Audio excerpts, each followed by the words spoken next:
जय हिंद। स्वागत आप सभी का लाइव टाइम्स पर। दिल्ली के सीलमपुर में जिस बर्बरता के साथ एक युवक की चाकुओं से गोद कर हत्या की गई है, उसके बाद उस पूरे इलाके में कैसी नाराजगी उभरी और कैसे लोग सड़क पर आए, ये सब तो आपने देखा है। पूरा ये हत्याकांड किस तरीके से सामने आया है ये भी आप जानते हैं। 4-5 लोगों ने मिलकर के मारा, जिसमें मुख्य रूप से 2 नाम सामने आ रहे हैं और उसमें से एक है, ये देखिए, जिसको लेडी डॉन तक कहा जा रहा है, जिक्रा नाम की। और इसमें लेडी डॉन की एंट्री ऐसे हुई है कि जो मुख्य आरोपी है हत्या का, जिस पर आरोप लगा है साहिल नाम के शख्स पर, ये उसकी बहन बताई जा रही है। अब इसके बाद बड़ा सवाल ये है कि इस पूरे मामले के बीच में 2 अहम बातें सामने आई हैं। ये लेडी डॉन जिक्रा, ये कौन है, इसकी शख्सियत क्या है और ये कट्टे के साथ इसकी तस्वीर कैसे सामने आई है, ये मैं आपको बताऊंगा। लेकिन दूसरा पहलू और बड़ा है और वो ये कि लोगों ने आज यहां पर सीएम रेखा गुप्ता के अलावा पीएम मोदी के साथ साथ सीएम योगी से मदद की मांग की। तो दिल्ली के भीतर कोई कांड होता है, मर्डर होता है और उसमें वहां मौजूद लोग सीएम योगी से मांग करते हैं। वो मांग करते हैं कि दिल्ली में असल में जरूरत है योगी मॉडल की। तो आखिर क्यों, क्या वजह है इसके पीछे? वो कौन सा सीएम मॉडल है जिसकी मांग अब दिल्ली में उठ रही है इस हत्याकांड के बाद खुद को बचाने के लिए? ये बहुत ही अहम है, इसको समझना जरूरी है। ये मैं आपको बताऊं, इससे पहले मैं ये बता दूं कि ये जिक्रा, जिसको लेडी डॉन कहा जा रहा है, जो कट्टे में लिए हाथ में तस्वीर में आपको दिखाई दे रही है, ये भी हत्याकांड में मौके पर बताई जा रही है। जो परिजन बता रहे हैं मृतक के कि ये भी मौजूद थी और ये अभी अभी जेल से बाहर निकल कर आई है। इसका शौक क्या है? अवैध कट्टा रखना, और इसी वजह से इसको पुलिस ने पकड़ा भी था। और अवैध कट्टे के साथ फोटो खींचना और सोशल मीडिया पर अपलोड करना। इंस्टा पर इसके 15,000 के करीब फॉलोअर हैं और ये अपने आप को शेरनी भी बताती है इंस्टा पर। और इसी वजह से लेडी डॉन के तौर पर इसको बुलाया कहा जा रहा है। कानून को तोड़ना, कानून को अंगूठा दिखाना और जरा सी बात पर चाकुओं से गोदकर हत्या करना, ये इसने साबित कर दिया है कि इसकी फितरत है। इससे पहले कट्टा रखना और अब हत्या तक कर देना। अब सवाल है कि दिल्ली के सीलमपुर में, देश की राजधानी के सीलमपुर में अगर ये घटना घटती है तो लोग यूपी के सीएम को क्यों मदद की गुहार लगा रहे हैं? क्यों कह रहे हैं कि यहां पर सीलमपुर में यूपी का, योगी का कानून चाहिए, योगी का मॉडल चाहिए? तो इसके लिए समझना आपको ये पड़ेगा कि योगी मॉडल जिसकी यहां पर मांग हो रही है दिल्ली में, क्या है। और आपको मैं लिए चलता हूं 2017 में जब योगी उत्तर प्रदेश के मुख्यमंत्री बनकर आए थे तो पहली अपनी जनसभा में गोरखपुर में उन्होंने एक बात कही थी कि उत्तर प्रदेश में रहने वाले, कानून को तोड़ने वाले, अपराध का कारोबार करने वाले अब या तो उत्तर प्रदेश छोड़ दें या फिर ऊपर जाने को तैयार हो जाएं। क्यों ये बात कही थी सीएम योगी ने? इसलिए कही थी क्योंकि 2017 से पहले तक यूपी के भीतर में सरकार के समानांतर सरकारें चलती थी हर इलाके में, जिनके सामने कानून कुछ नहीं था, सरकार कुछ नहीं थी, खुली छूट थी, जो वो कर ले। आप शामली कैराना से शुरू होइए और गाजीपुर बलिया तक चले जाइए, यूपी के हर जगह पे यही हाल था। बीच में प्रयागराज भी आता है तो वहां पर अतीक अहमद का खौफ रहता था, सरेआम सड़क पर हत्याएं होती थी।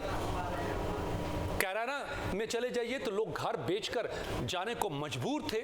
मैंने कवर किया है और वहां के हालात को मैंने अपनी आंखों से देखा है, शामली और कैराना में। और गाजीपुर चले जाइए तो जब मुख्तार का कारवा निकलता था तो लोग सड़क छोड़कर भाग जाते थे, वरना कुचले जाते। ये रौब, और मजाल की सरकार कुछ कह दे। शामली में अगर कोई मामला आता था अपराध का पुलिस के सामने तो उस मामले को पहले बड़ा थाना सुनती थी और ऐसे ही लोग इस बड़े थाने में बैठते थे।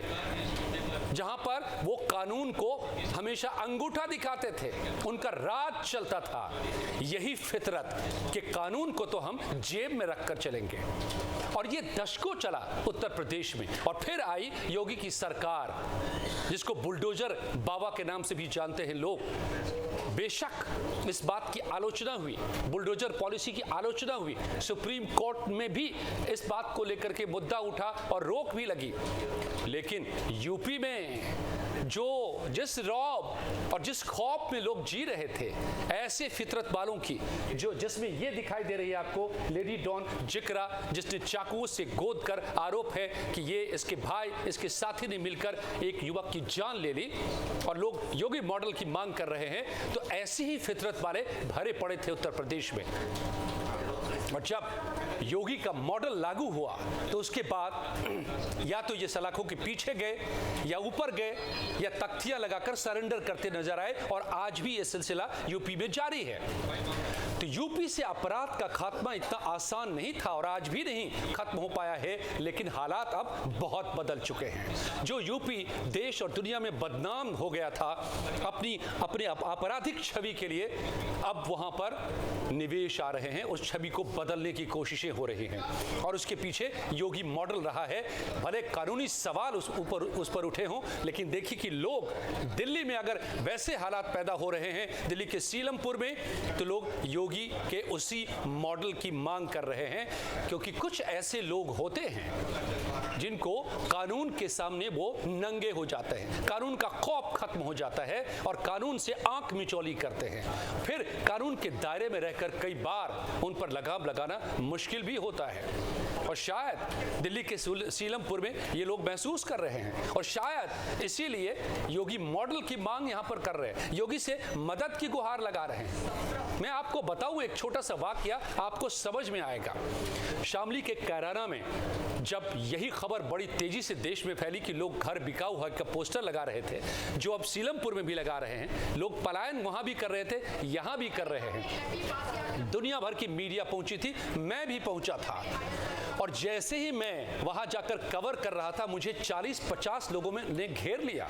ये मैं अपना अनुभव बता रहा हूं कैराना का। और उन 40-50 लोगों ने मेरा तब तक साथ नहीं छोड़ा जब तक कि मैं कैराना से बाहर नहीं हुआ।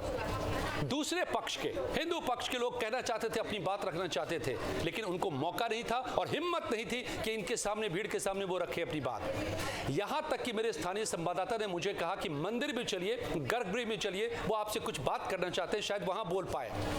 ये लोग वहां नहीं जाएंगे गर्भगृह में, कम से कम इतना तो लिहाज रखेंगे।